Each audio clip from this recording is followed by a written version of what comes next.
Good afternoon. This is the next lecture on Western Civ 1 for the 9th grade. And we're going to be talking more about the barbarian invasions of the Western Roman Empire. But we also will talk about what happened as the empire fell apart politically, what took its place. And you'll find that these barbarian peoples established kingdoms of their own in what had been the Roman Empire in the 400s AD. So we're in the 400s AD in the Western Roman Empire. And these Germanic barbarians, as they settle in the Western Roman Empire, and as the authority of the Western Roman emperors and their central governments falls apart, the Western Roman Empire morphs into a series of kingdoms. The predecessor kingdoms to modern-day France, modern-day Spain, modern-day Italy, and eventually modern-day England will all have their roots in Germanic invasions in the 400s AD, in the case of England a little bit later when the rest of the Germans come in England in the 500s. But we'll begin our tale refreshing our recollection about the Visigoths.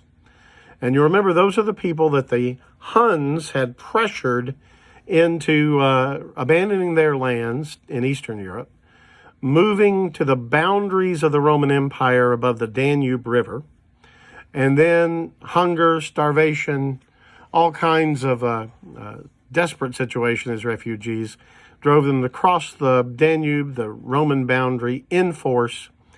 They eventually defeated and even killed a Roman emperor at the Battle of Adrianople in 376 AD. The new Eastern Roman emperor says, hey, there's some great land in the Western Empire. Why don't you go over there? And the Visigoths moved west looking for settlement land in what's Gaul, then now France. How they'd been made a series of promises that were often broken. Eventually they would go to Rome, sack it in 410, then head back and finally be given the lands they wanted in Gaul, modern-day France. All that happened before 415 AD. The crucial event that you really need to know after the Visigoths came in the 370s happened on Christmas Day in the year 400. Some dates are extremely easy to remember in world history. The year 400 AD, Christmas Day, Christmas night actually, when the Rhine River froze solid. It froze solid enough for horses and carts to cross it for hundreds of miles. Now, the Romans had only a handful of bridges along the Rhine, and they were well defended with fortresses. The Rhine's a very deep river, and since there are only a couple of bridges between the Germans of what's now Germany and Gaul, there were only a couple of bridges across this deep river Rhine.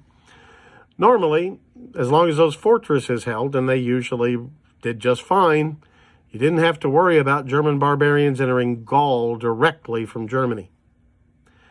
Unfortunately, when the river froze solid, Christmas of 400 AD, it meant those bridges weren't the only ways in. And thousands and thousands of Germans crossed the frozen Rhine River that day.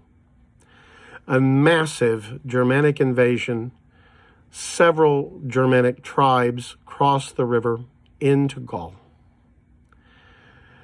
And those tribes, of course, would fight the Roman troops that were there, the Visigothic allies of the Romans, as I think at that time they were technically allies.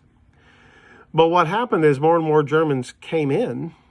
The Visigothic German allies of the Romans, who felt like they hadn't been treated quite right by their supposed allies, the Romans, they often said, we've got more in common with these Germans who are supposed to be fighting than with these cheating Romans who don't give us what they promise. And in several battles, the Visigoths turned their coats and turned on their Roman friends, former friends, and joined with the invading Germans to attack the Romans. So it was a very messy business. This period right after 400 was really chaotic. And Gaul was overrun by Germans. And over the course of the rest of the 400s, it would be lost to the Romans. But so would a lot of territory. So I've got here a map. Let's see if I can show it to the screen well enough for you to see. Here's a map, the Roman Empire I've outlined in heavy black. See the southern boundary, here's the northern boundary. Here is the Rhine River I was talking about. And the Germans crossed from Germany into what's now France, Christmas Day 400 AD. Now, some of these people were Visigoths, like Alaric's bunch, but there were also the Alemanni, the Burgundy, lots of people who would later give their names to nations and regions in this part of the world. To this day, in French, Germany is called Allemagne, after the Alemanni. And there's a very large region in southern France called Burgundy, after the Burgundians. So on 400 and the months and years following, people of those tribes came in to the Roman Empire and invaded Gaul here. So this is modern-day France. You recognize modern-day Spain, modern-day Italy, modern-day Great Britain up here. All right? So they came into Gaul, and over a period of years, defeated Roman army after Roman army meant to corral them. Eventually, the Visigoths would push further down into Spain. In fact, their long-lasting kingdom would be in Spain and the very southernmost part of France down in here, part called Aquitania. So this would eventually be a Visigothic kingdom, the Visigothic kingdom of Spain. Other Germans would include the Vandals. Yeah, Vandals, like people who vandalize things with spray cans. That word comes to us from these Vandal Germans who came into the Roman world. They followed after the Visigoths. They pushed into Gaul, and the Visigoths kept pushing them. So they had to keep going. And the Vandals crossed the Straits of Gibraltar right here and pushed across North Africa. This is the North African part of the Roman Empire down here. They would seize North Africa and eventually launch fleets of their own from Carthage to attack Sardinia, southern Italy, and even in the year 455, the Vandals attacked Rome. So this was a mess. You've got Visigoths seizing Spain and southern France today, Vandals seizing North Africa and launching heavy raids against southern Italy, Sardinia, and even Rome. But in the the mid-400s, you'll have another Germanic tribe invading Gaul, and they were the toughest of the bunch. The Franks would come in. The Franks. Now, they're Germans, the Franks. They came in later than most of the tribes that invaded the Roman Empire, but they were very tough.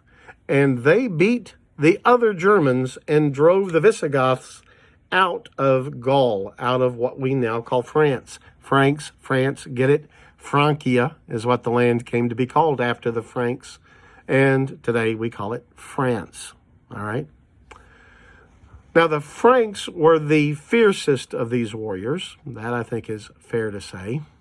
But they also had something else that set them apart. The other Germanic tribes, by the time they entered the Roman Empire, were Christians. Did you know that? I don't think I've mentioned that yet. But they had been converted by missionaries. Unfortunately, the missionaries that converted them were not mainstream Christians. They belonged to a smaller sect,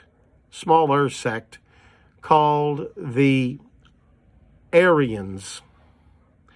Now, Aryans believe most of the things other Christians do, But they think that Jesus was an incarnation of a lesser being than the one true God.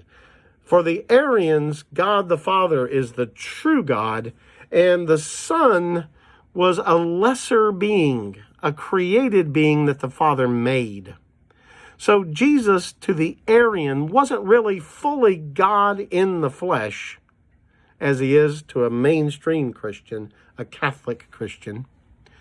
Instead, to the Aryans, the Christ was an incarnation of a sort of super-duper angel, you might say.